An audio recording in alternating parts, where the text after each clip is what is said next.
Hello guys, welcome to our channel English Learning. In this tutorial we will learn the meaning of attitude in English and Hindi with example sentences. Attitude meaning in English is way of thinking or feeling about something, or truculent or uncooperative behavior. Attitude का हिंदी में अर्थ होता है रवैया, मनोभाव, मनोवृत्ति या अभिवृत्ति.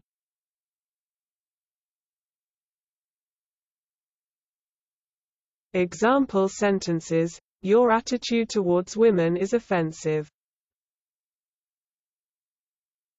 महिलाओं के प्रति आपका रवैया आपत्तिजनक है. His attitude made me extremely annoyed. उनके इस रवैये ने मुझे बेहद नाराज कर दिया.